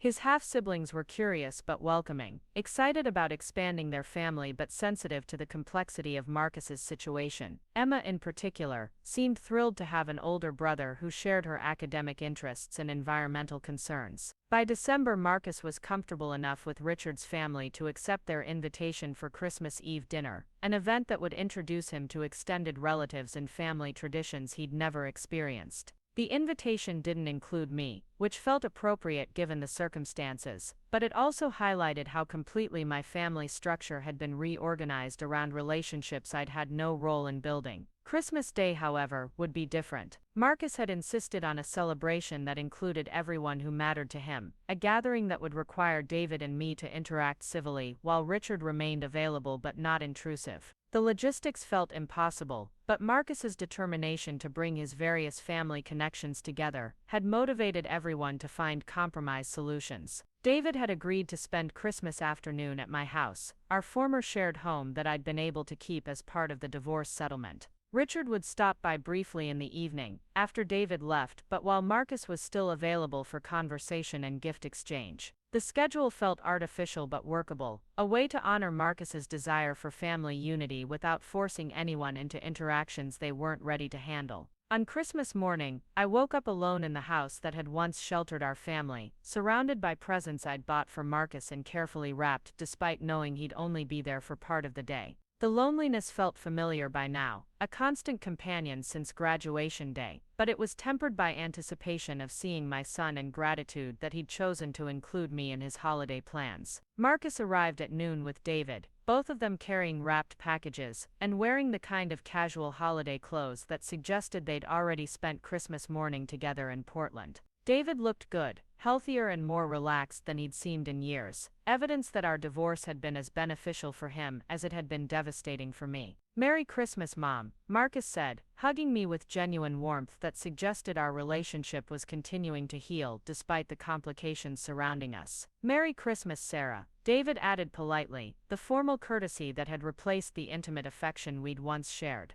We spent the afternoon like a family that had never experienced crisis or betrayal, opening presents and sharing Chinese takeout while Marcus told stories about his college experiences and future plans. David contributed updates about his insurance business and Tom's family in Portland, while I shared news about my new job and the adjustment to working in family law rather than corporate transactions. The conversation was pleasant but careful, all of us avoiding topics that might trigger conflict or emotional intensity. We were three adults managing a social interaction, rather than a family celebrating meaningful relationships, but it was enough for Marcus, and therefore enough for me. Richard arrived at 6 o'clock as planned, carrying a beautifully wrapped present, and wearing the kind of nervous energy that suggested he understood the significance of being welcomed into our fragmented family celebration. David was gracious but distant, shaking hands with the man who was his son's biological father before excusing himself to drive back to Portland.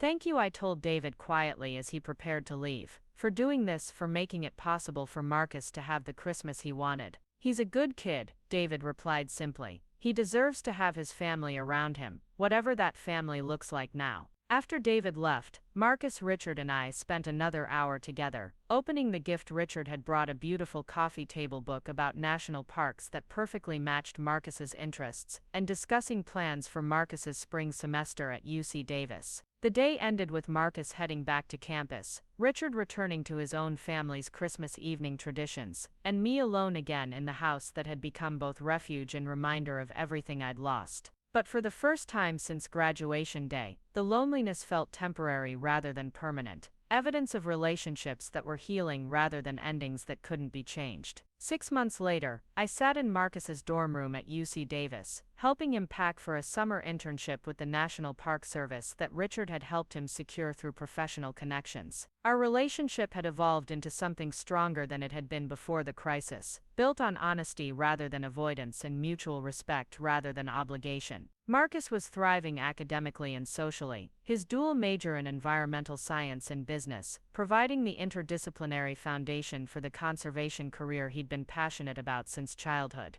He'd maintained his relationship with David while developing meaningful connections with Richard and his half-siblings, proving that family could be expanded rather than just divided by revelations about parentage. "Are you happy?" Marcus asked as we folded his clothes and organized his textbooks. "With your job, with your life, with how things turned out?" The question required consideration of losses and gains that couldn't be simply calculated or compared. I'd lost the marriage that had provided stability for 20 years, and the professional trajectory that had defined my identity for decades. But I'd gained honesty in my relationship with Marcus, and clarity about priorities that had been confused by ambition and fear for too long. "I'm proud of you," I said, instead of answering directly. "Proud of how you've handled everything, how you've built relationships with everyone who loves you without feeling like you had to choose sides or reject anyone." "I learned that from Dad," Marcus said simply. "From watching how he treated you with respect even when he was angry, how he protected me from your conflicts without making me feel guilty about loving both of you." His observation highlighted David's fundamental decency, his ability to prioritize Marcus's emotional welfare even when his own heart was breaking.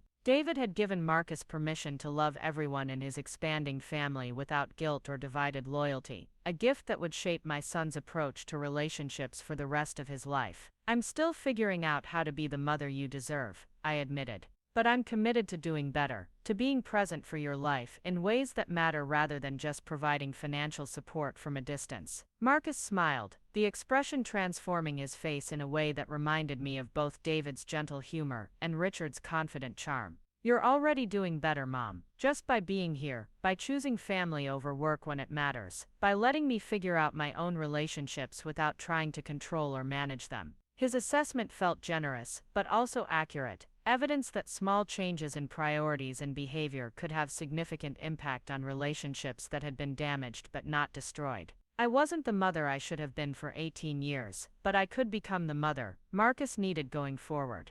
Up next, you've got 2 more standout stories right on your screen. If this one hit the mark, you won't want to pass these up. Just click and check them out.